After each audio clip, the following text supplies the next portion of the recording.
"You," said the lion woman, "please, this errand, a snag of brandy from the first shop. Here's money, and for you, this penny." And on my way I saw Item, a clown who waltzed on stilts, a bear saluting with a paw, 2 pairs of dancing dogs in kilts, 8 midget ponies in a single file, a very piccolo of ponies. Then the princess, far off in her smile, and the 7 beautiful, distant ladies. And then, facing after the big bandwagon, he, the boy in spangles, lonely and profound. Behind him the ringmaster, a red-faced man, followed by silence heavy as a wound and empty. Quickly as 2 feet can did I come back to the lion woman with her cognac. "You," said the lion woman, "please." To the window, said foreign gutturals in the cave of the caravan.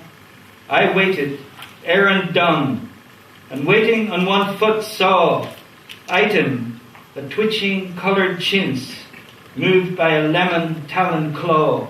And after, a woman with her face in paints, a throat thickened in its round of tan, on shoulders sick and white with nature. Behind was a pair of bloomers on a line. Blue, a table with a tin platter.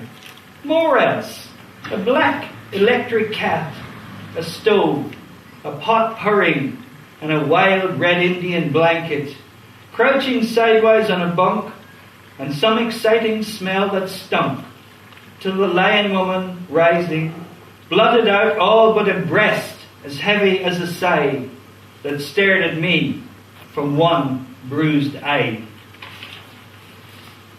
That is a poem by Patrick Fallon called A Flask of Brandy. Padraig or Pádraig Fallon. He's one of the 3 very strong Irish poets who tried to create a reputation in the years following Yeats, so they were completely under Yeats' shadow. And it was very hard for them to get out of that shadow. I started with that poem because A, not many people know it. Not many people know there are brilliant Irish poets that don't get the public acclaim. And B, because there's so much one can learn from it. Item. Things. Things are very, very important in poetry. And people who start writing poetry, they don't think they are. I was writer in residence in the South Bank Centre in London, and people used to come to me in one-to-one. And I remember saying to one woman, "There are no things in your poems." And she said, "No, I like ideas, and my poetry's full of ideas." I said, "Well, unless you put the things of the world in there, the ideas are nothing." Sylvia Plath was the poet who first excited me. In the mid-70s, I went around for a couple of years with 2 books of poetry only, Crossing the Water and Ariel. And I learned most of what I'd ever learned about writing poetry from those 2 books. And Sylvia said once, "I should like to be a painter. If I was a painter, I would paint things. I love the thinginess of things." Pat mentioned this book I did with John Hartley Williams. I'm going to be quoting quite a lot from that book. The thing is, when you write a book like this, giving advice about poetry, you've got to have the big boys and girls in to back you up. You've got to quote people, because nobody wants your opinion. But they might want Elizabeth Bishop's opinion. They might want Sylvia Plath's opinion. They might want Robert Frost's opinion. And it was very funny doing it with John, because my big hero was Robert Frost. And a little word on that in a minute. But John's big hero was Ezra Pound. Those 2 gentlemen would not stay in the same room together. But I was throwing in Frost quotes, and he was throwing in Pound quotes. When I first encountered Frost poetry, I didn't like it at all. And I was studying in the University of Freiburg in Germany. I was doing not very much Germanistic, doing short stories of Kafka, that kind of stuff. And the Germans like to educate all over the place. So one of my friends was doing medicine, and he said, "Do you like the poetry of Robert Frost?" And I said, "No." He said, "But I do." He said, "I'm going to an English series of lectures on Robert Frost given by the English department. Why don't you come with me?" I said, "Okay, I'll go with you. I'll go with you." And hey, I became a fan of Frost, going to those lectures. And then after I came back, I had a residency in the University of East Anglia in Norwich. And they had a wonderful library with loads of wonderful American books. And in that library, I found a book that's sadly long out of print. The collected letters and pieces of advice given by Robert Frost. It was a fantastic book. And in order to write this book, I had to somehow find an old copy of that book. And it was quite a search to find it, so that we could steal bits of it from this.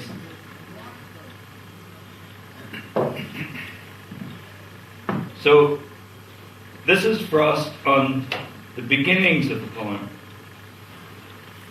A poem is never a thought to begin with. It is at its best when it is a tantalizing vagueness. It finds its thought and succeeds, or it doesn't find it and comes to nothing. So, in my experience, and I think Frost is saying the same thing, a poem begins with an image or a phrase, and I have no idea what's coming. And in teasing at Frost is another image about a poem. He says a poem gets written like a block of ice sliding along its own melting. And I'm sure that if Pádraig Follin's poem is based on memory, he won't have remembered everything in that poem. I suggest maybe it's because it's Valentine's Day, I suggest that he'll have remembered that breast looking at him with its one bruised eye, and the lion woman. He won't have remembered all the rest. He had to make that up, or maybe he made the whole thing up. Frost also has another. He has a definition of poetry. Poetry is a fresh look and a fresh listen. And he said an idea has to be a little new to be at all true. And if you say a thing 3 times, it ceases to be so. Now, people who come to poetry first, they don't realize how important it is to get that fresh look at the world and catch the language used freshly, like when people talk. I remember I used to know the old blind English poet John Heath Stubbs, and we're talking about the late 1970s, early 80s. He used to invite me round to him, and he had this woman who made him mead, the old English drink, and it was not sweet like the commercial stuff. It was like a dry, slightly yellow-white wine. It was lovely. And this woman down in Somerset used to keep saying, "Oh, Matthew, go and get another bottle of mead, please. We must have about 10 more. Go and get one more." and all the time, I would be reading my poems to him, and he would give me all this advice and quite a lot of encouragement. And then I went to Germany for my year abroad, and I started reading German poets, and I started writing poems influenced by the German poets, and I sent them to Heath Stubbs, and he didn't answer me, and I thought, what's going on? And I went back to London, I went round to see him, and he said, "Oh, get a bottle of mead, I need to talk to you about your poets." And he said, "I don't like these German poems nearly as much as the poems you're writing before you went." And I said, oh, I really like them. And he said, "I'm not saying you can't write that way. You have to keep writing that way and do it better and better until I have no option but to like it." And I think that's a wonderful piece of advice, because it was encouraging and critical at the same time. And he knew I was reading nothing but Sylvia Plath. And on Christmas Day 1979, he invited me to Christmas dinner, and he gave me a present. He gave me Geography 3, a book of poems by Elizabeth Bishop, who had just died. And he said, I think you need to read this one. I think it should be very good for you. This is an Elizabeth Bishop poem. It is not in Geography 3. It's a poem she never published in her lifetime. I found it in a book called Edgar Allan Poe and the Jukebox, which was edited by Alice Quinn, the former poetry editor of the New Yorker, and it consists of uncollected poems, drafts and fragments. This is one of those drafty poems. Salem Willows. Oh, Salem Willows, where I rode a golden lion, around and around and around, king of the carousel, and the other golden creatures, around and around and around, sumptuously, slowly, to the coarse mechanical music of the gold calliope. Round went the golden camel and the high gold elephant with his small red velvet rug. Round and around and around the staid two-seated chariot, gold horses and gold tigers, but above all others, I preferred the lion, and I mounted him astride. His wooden mane was golden, his mouth was open, his tongue enamelled red, his eyes brown glass with golden sparkles. His right forepaw was lifted, but the others wouldn't budge. There were figures at the centre, front halves, plaster people. From time to time to the music they'd raise a flute, but never quite to their lips. They'd almost beat their drums. They'd not quite pluck their upheld lyres. It was as if that music, coarse, mechanical, loud, discouraged them from trying. Around and around and around, were we all touched by Midas? Were we a ring of Saturn, a dizzy, turning nimbus? Or were we one of the crowns the saints cast down, but why, upon the glassy sea? The carousel slows down. Really, beyond the willows glittered a glassy sea, and Aunt Maud sat and knitted, waiting for me. That's one of her failures. Can you believe that?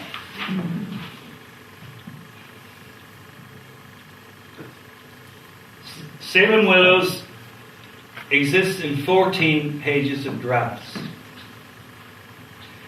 One draft was published in the winter 1992 issue of the Georgian Review by Thomas Travisano, who describes 12 subsequent drafts, all typescripts, showing a poem that was going through a steady process of refinement left uncompleted at Bishop's death. He also describes the amusement park itself, located at Salem Neck, Massachusetts, as a place that dated back to Native American times, surrounded by a glassy sea on three sides. The park featured the famous brown carousel with its handsomely hand-carved animals that went to a New York toy store when the rider's 70-year life ended in 1945. Bishop notes the date 1919 on one of the drafts. In 1918, she embarked on her 7-year residence with her Aunt Maud and Uncle George Shepherdson in Revere, Massachusetts, before her student years at Walnut Hill Boarding School. And as to where the poem came from, what I was saying about one little image or one little phrase, from a version of a talk Bishop gave on December the 13th, 1977, in a series of conversations sponsored by the Academy of American Poets, edited by the poet Henry Cole. She says this, there's one hymn I'm very fond of, just the one line which has influenced me a great deal. The author's name is Haber, Reginald Haber, and he wrote a good many hymns, Holy, Holy, Holy, Early in the Morning, Lord God Almighty, and others. I don't care for most of them, but it's the second stanza of Holy, Holy, Holy that I like. Holy, Holy, Holy, all the saints adore thee, casting down their golden crowns around the glassy sea. When I was a child, that absolutely got me, and I can still imagine it. That was published in the American Poetry Review, Volume 14, Number 7, 1985. But Bishop was a poet who took a long time to get a poem right. There are letters from Robert Lowell that say that when he used to visit her, and she liked to cook, hanging in the kitchen on clothes pegs from lines were drafts of poems. And she would just keep them up there on the clothesline for about a year, sometimes much longer. And William Carlos Williams is has a lovely thing to say about that. This is from a letter he wrote to his publisher, James Laughlin of New Direction Books. A verse maker should never be in a hurry. The mind is a queer mechanical machine that allows itself to be caught in traps. A rhythmical jig takes hold of us, forcing us to follow it, slipping in the words quite against our better judgment sometimes. We grow enamored of our own putt-putt and like to see the boat push ahead, even to its destruction sometimes, a heavy figure for a stupid happening. What I really wanted to say is that to make a good poem, it is often necessary to wait until we have forgotten the conditions under which we wrote in the first place. Going back, we see clearly, perhaps, where we have been led astray. There is a free field once more. The defects stick out like boulders. I had a funny experience of that one time. When I lived in London, some educational company wanted to make a film for secondary schools of myself and the poet Jackie Kay, and they wanted to cover all the aspects of a poet's life. And they came to my flat in central London, and there was all these lights on, and they had to keep stopping because there was a road drill going on outside. And in the end, one of them went out and gave one of these guys £20 and said, go to the pub and have a few beers and shut up and give some silence to record this. And they said, now we're going to focus on drafting. And I took out my notebook, and there was a poem I was really stuck on and I'd given up on, a little poem called Poker. And I couldn't get the poem right. And suddenly, with all the lights on me and the cameras on me, I saw the defects sticking out like boulders. And I saw exactly what to do to put it right. And I wanted them to go away and give me privacy to finish my poem. But they wouldn't go away.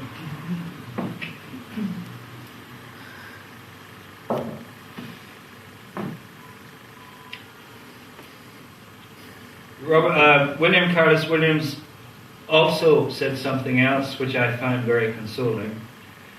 He said, anything is fit material for poetry. So there are no subjects that are marked okay for poetry and some that are not. You can write about anything. And here's Pablo Neruda, to go back to things. Pablo Neruda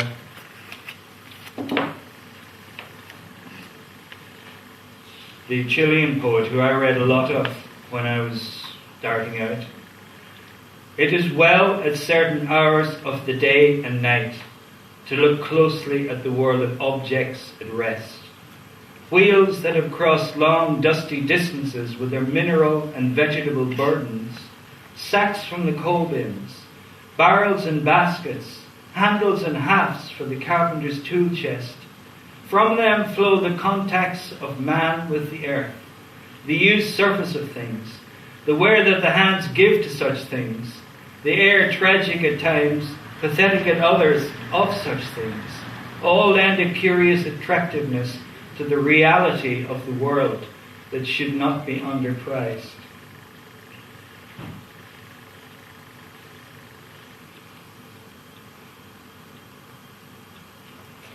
Frost was quite prescriptive in his advice to would-be poets. This one, for example: everything written is as good as it is dramatic.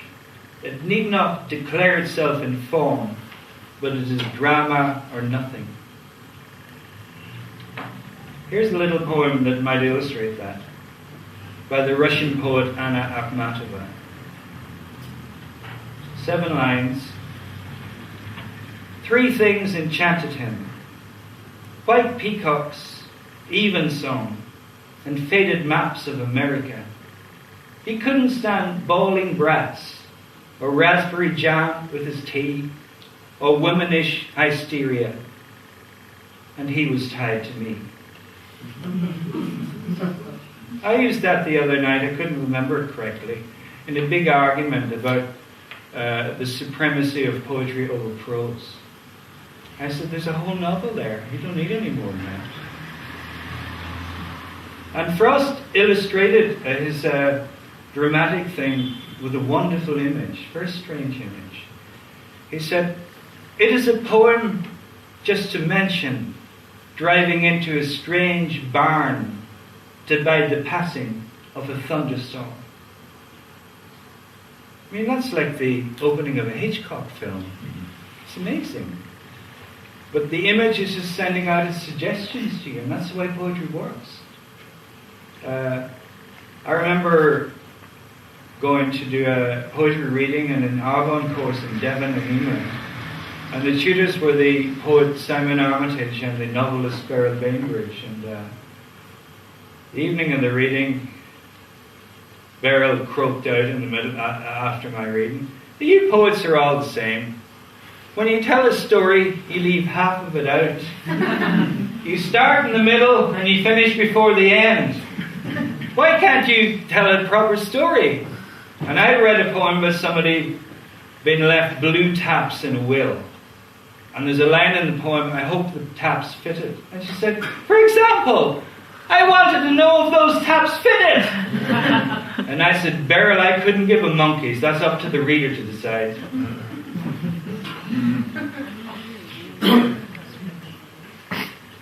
Now, it's only fair, if I'm quoting you all Robert Frost, that I should throw you 1 or 2 of Pound's pieces of advice as well.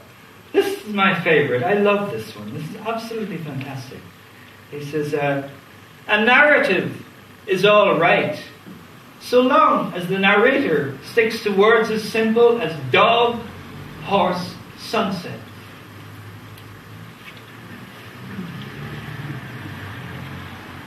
I think it's time I made you people work. I was in Mexico, in San Miguel de Allende, at a lovely little poetry festival run by the American poet Jennifer Clemens and her sister Barbara Sibley. And Barbara Sibley runs the best Mexican restaurant in New York. It's in Greenwich Village. It's called La Palapa. And you know what you'll do for yourselves this evening? Look up online the Valentine's Day special menu they have on tonight. It's fantastic. Spell La Palapa. La Palapa. L-A-P-A-L-A-P-A. Anyway, this is an exercise that Jennifer Clemens did in that poetry festival. And I was in the room when she did it, and there was a big, big crowd, and it worked very well. And she said she adapted it from an exercise that the American novelist Toni Morrison did. And the exercise is called A Character Speaks. And as what I've told you suggests, is an exercise that works as well for poetry as for fiction. But we've adapted it a little bit for poetry. And the exercise is very simple. I want you to think of a well-known character from a literary work and answer the following questions. What objects does this character own? What does this character see when he or she closes their eyes? And what is the character's favourite word? I'll repeat those questions. What objects does this character own? What does the character see when he or she closes their eyes? What is the character's favourite word?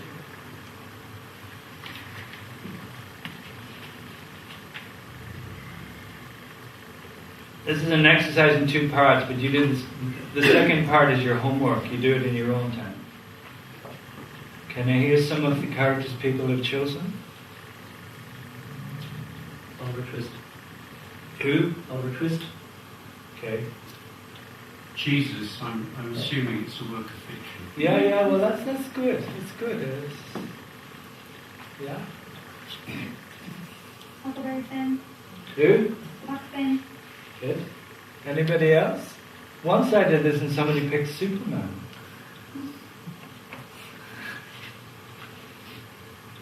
Huck Finn. Who? Huck Finn as well. But Huck Finn. Okay. Right. Good.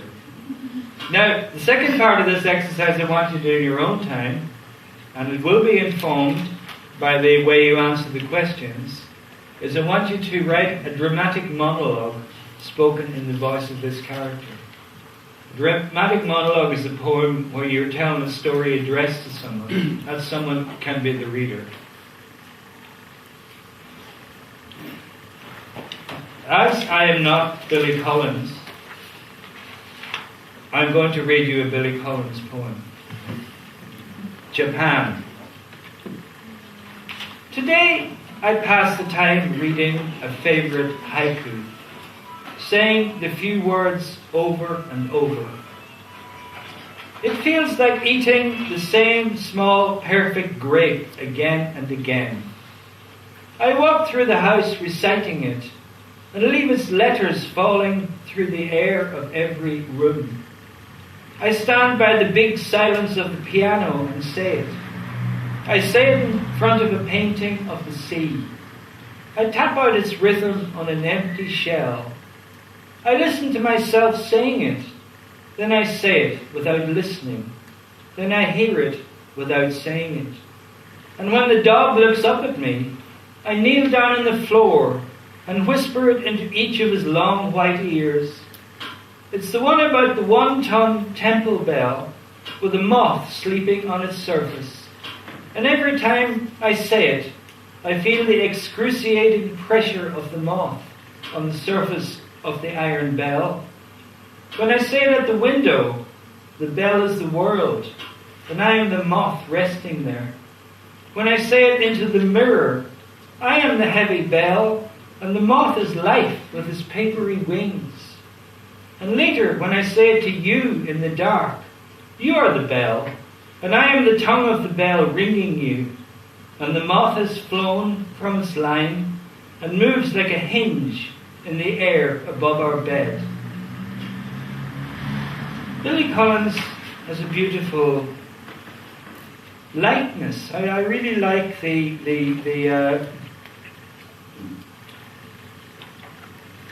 lightness that doesn't take away from profundity.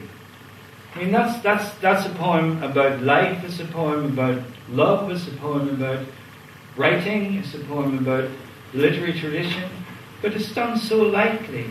And the humour is used wonderfully. There are people who don't allow any space in their poetry for humour. They think poetry is serious. I was doing something in New York in November with Charles Simic.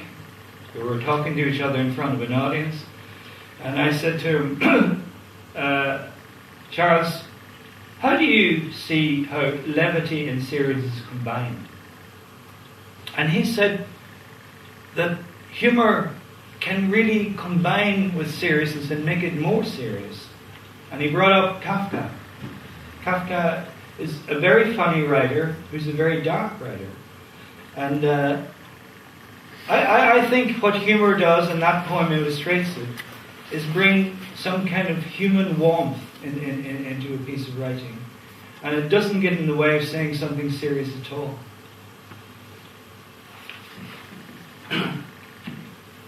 Another divide that Simic and I talked about in that discussion was the divide between realism and non-realism. And again, Kafka came into that discussion as well. And I want to quote you Pablo Neruda on this. The poet who is not a realist is dead. And the poet who is only a realist is also dead.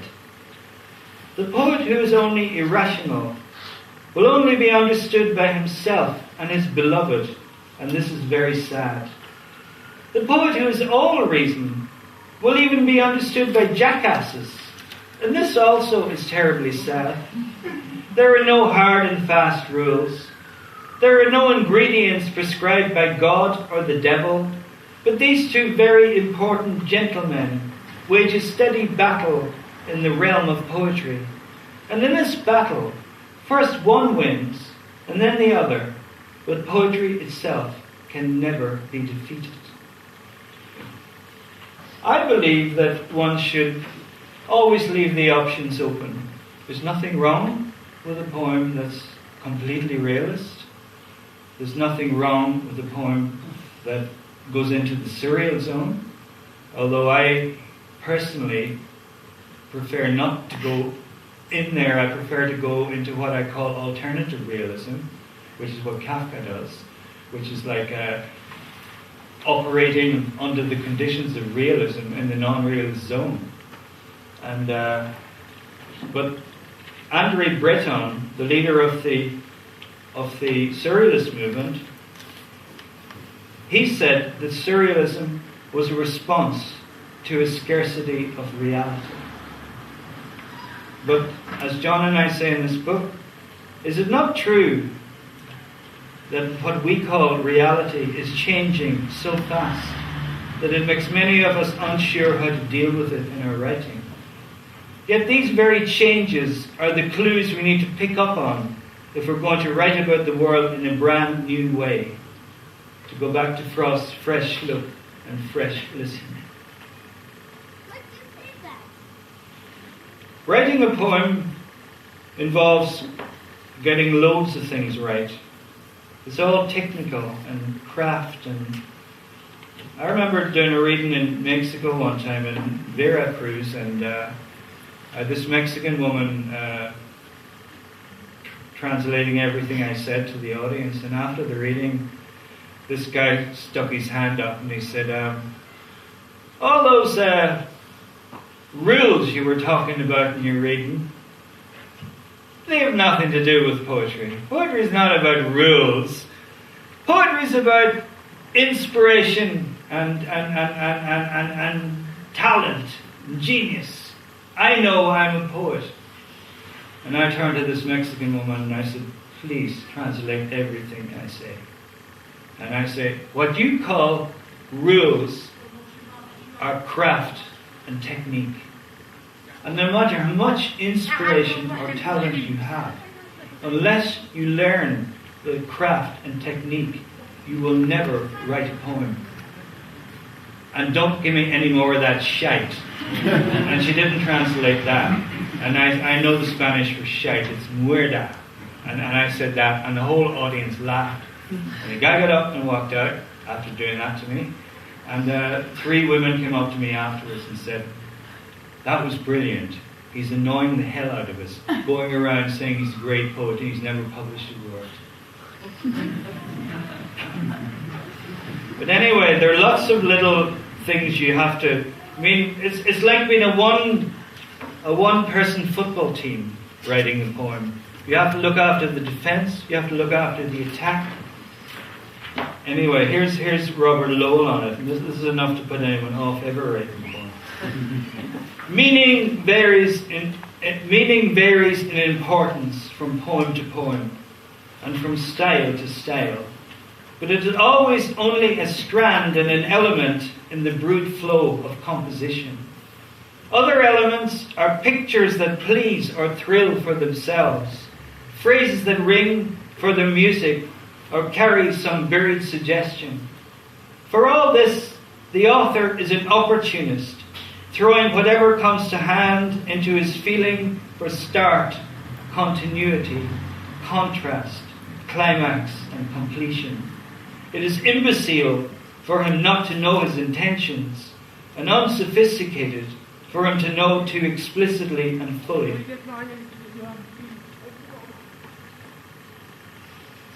And this is the American poet Hart Crane.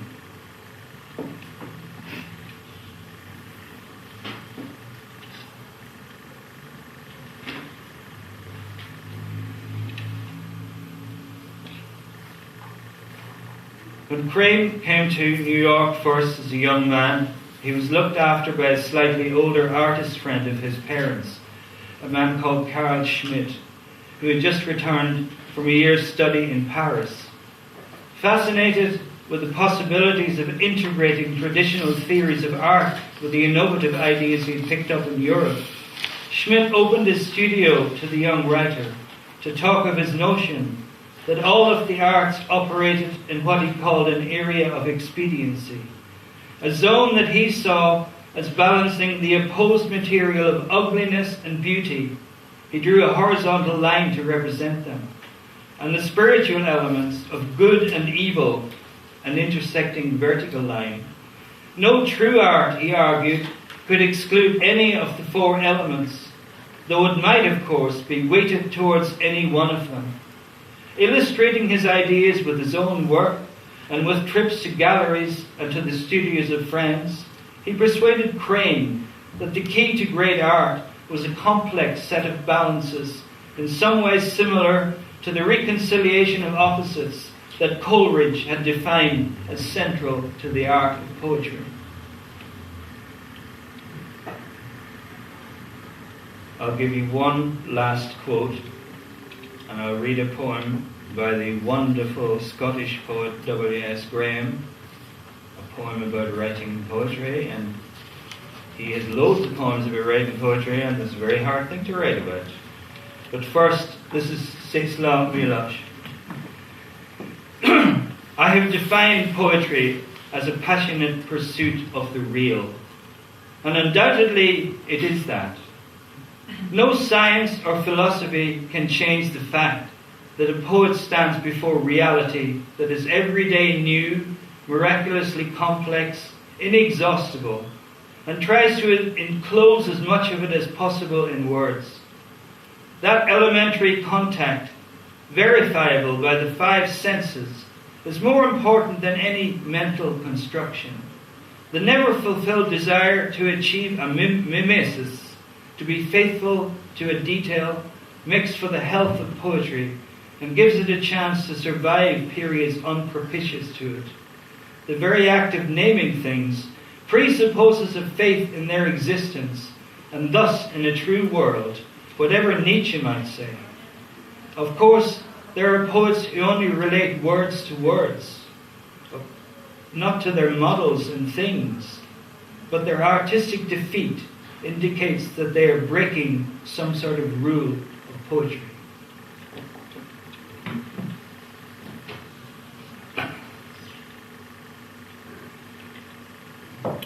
This is Sidney Graham's poem, The Beast in the Space. Shut up! Shut up! There's nobody here. If you think you hear somebody knocking on the other side of the words, pay no attention. It will be only the great creature that thumps his tail on silence on the other side. If you do not even hear that, I'll give the beast a quick scalp, and through art you'll hear it yelp. The beast that lives on silence takes its bite out of either side.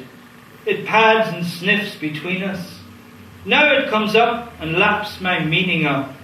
Call it over. Call it across this curious, necessary space. Get off, you terrible inhabiter of silence. I'll not have it. Get away to whoever it is will have you. He's gone. And if he's gone to you, that's fair enough. For on this side of the words it's late. The heavy moth bangs on the pane. The whole house is sleeping. And I remember I am not here. Only the space I sent the terrible beast across. Watch, he bites. Listen gently to any song he snorts or growls, and give him food. He means neither well or ill towards you. Above all, shut up. Give him your love. Thank you.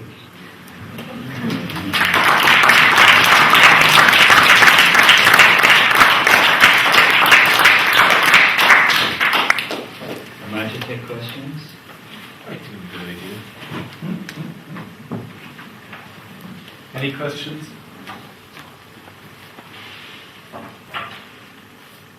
At the risk of sounding too much like Gerald Bainbridge, I really want to know what happened to Poga. To what? To Poga, to Poe. It was in a book called Bridal Suite. Oh, so you didn't manage to read it? Yeah.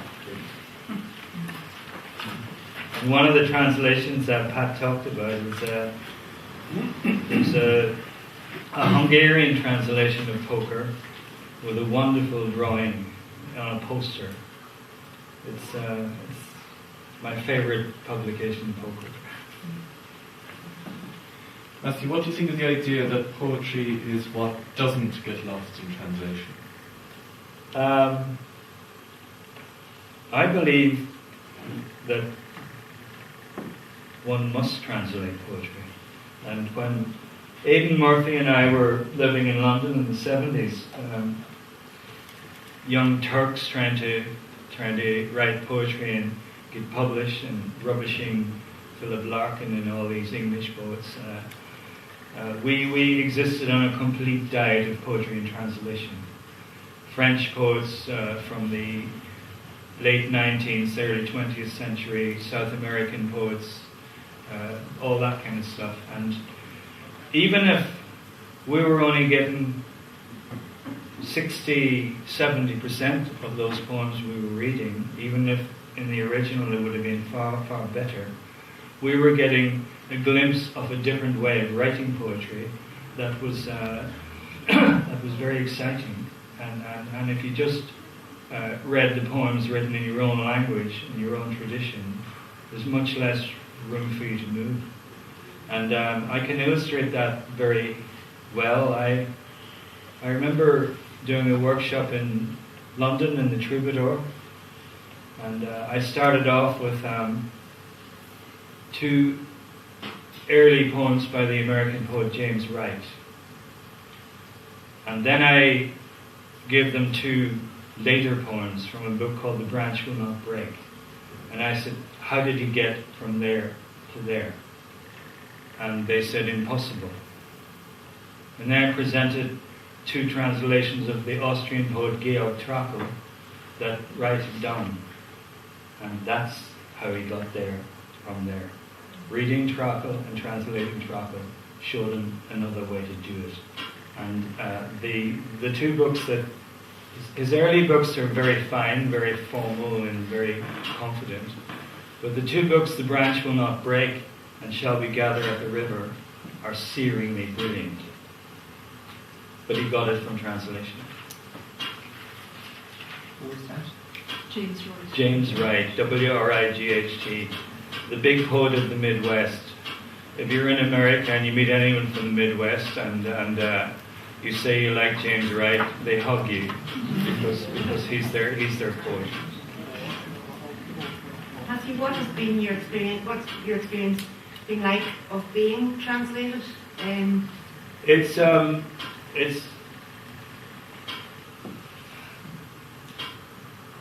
the only translations I know for sure work are the German translations, because I have German, and I was living in Berlin when they were being done, and I used to keep meeting the German translator, the very fine German poet Jan Wagner, and email him. So it was a real, I was working with him, and he had somewhere a file of his original attempts at it, and if you compare that with the published book, they're quite different. I was translated in Mexico. I don't speak Spanish. I have to take it on trust that those translations might be okay, but I have no way of assessing it at all. And I remember going to Lithuania once for a translation, and Latvia. And there was a big launch in the town hall with Latvian TV and a Latvian television star reading the poem, and I knew by the big long explanation she was given that there was some mistake in the translation of the title poem, and so it was. I found out with some questioning afterwards that they didn't want to give me the answer, and eventually they did. The poem was called The Bridal Suite, and it starts off like this: on the third night in the bridal suite, without the bride he panicked. And the Latvian translator didn't know the English word suite, so thought it was the word suit. So the poem starts in Latvian: on the first night in the bridal suit, without the bride he panicked. Which of course makes the poem nonsense. And once I discovered that, I threw the Latvian book in the Baltic. Just a question about drafts. You mentioned that about Elizabeth Bishop. And is there an implication sometimes that every draft is an improvement? Because it may be so that it's not. Yeah, I agree with you. I mean, if you go to the British Library in London, and, they have the drafts of Philip Larkin's At Grass. And there were 5 drafts. The 5th draft is very close to the first draft. The 2nd, 3rd, and 4th were awful. He was going somewhere wrong, and he realized that he had to go back to where he'd done it. And it is true that sometimes a poem can come clean, but sometimes it takes a long time to get it right.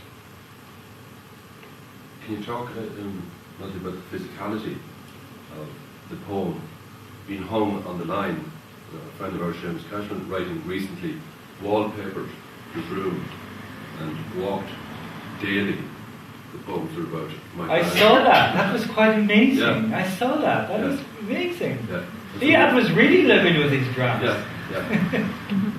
And in his living room, once we called from the opening part of the poem, and I was reading the end part of the poem, and there were strange conversations on picking random lines, but I do sense that in relation to a collection, the physicality of somehow walking or being with the physicality of it, rather than the idea of it. You're right. I used to put a collection together by putting all the poems on the floor, which causes consternation, when people wandering around. Hey, I want to walk over to... No, that poem has to stay there.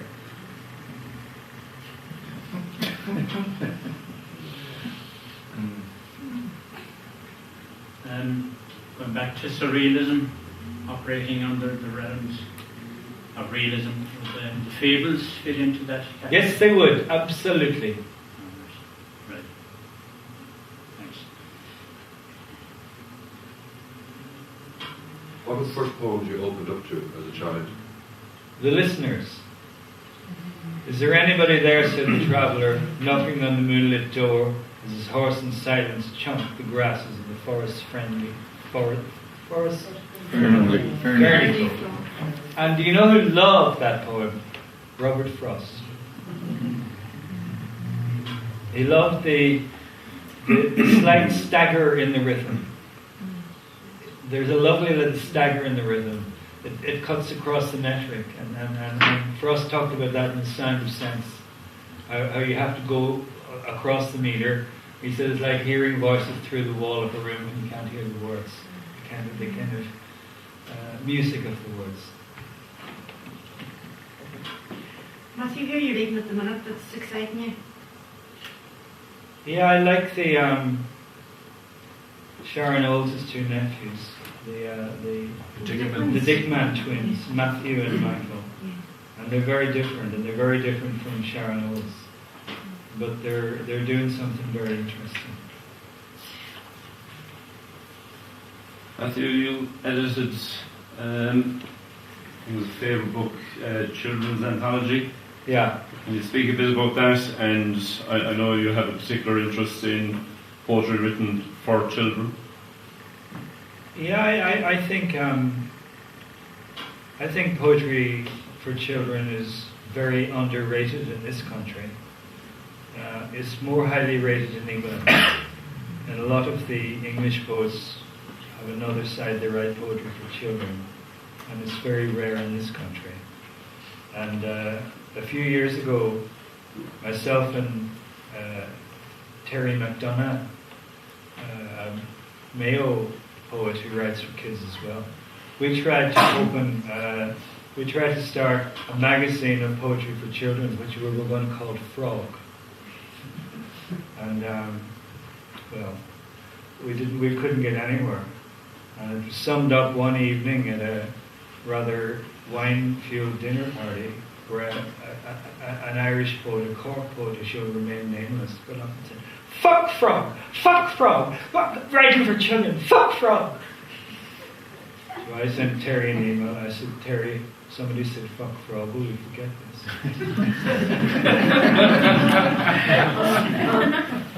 But can you say a bit more about that? What's the difference between writing for adults and writing for children?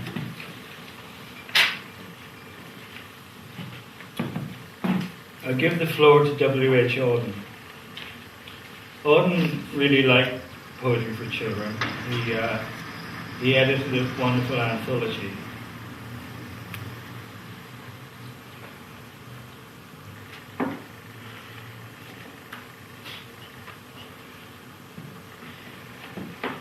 Now I'll give you two quotes. Charles Causley, the English poet, who was a terrific poet for children and for adults. Causley said, "There's no such thing as a children's poem. A children's poem is simply one which a child can comprehend as well as an adult. It has to be a poem, not a jingle, not a silly collection of rhymes, a real poem." And this is Auden said this a bit earlier. He said, "While there are some good poems which are only for adults, because they presuppose adult experience in their readers, there are no good poems which are only for children." And I think that's the mistake people who... One English poet said to me one time, he said, "Why are you wasting your time writing poetry for children? It's such a stupid intellectual exercise." Well, it is not a stupid intellectual exercise. And I'll tell you one other thing as well. Young children adore poetry. They naturally open themselves to it. They love the noise of it. They love everything.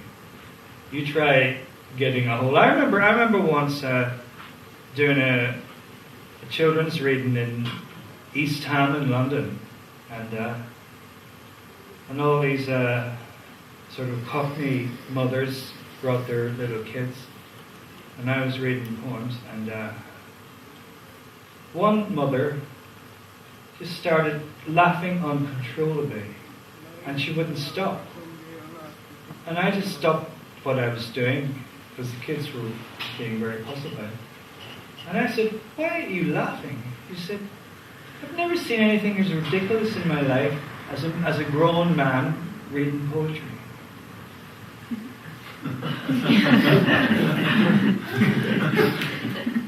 There's the difference in the children's reaction and the adults' reaction. But in a poem like The Listeners, for example, is in every children's anthology. But Delamere didn't put it in a children's collection. It was in one of his adult collections. And the wonderful American poet Emily Dickinson, all children's anthologies are full of her poems, but they're not children's poems either. They're wonderful poems, which a child can get into as well as an adult. If I had a sort of despotic kind of country where I was the dictator, I would make it compulsory for all poets to write for children, and they wouldn't be allowed to have a publisher unless they wrote poetry for children. That's how strongly I feel about it.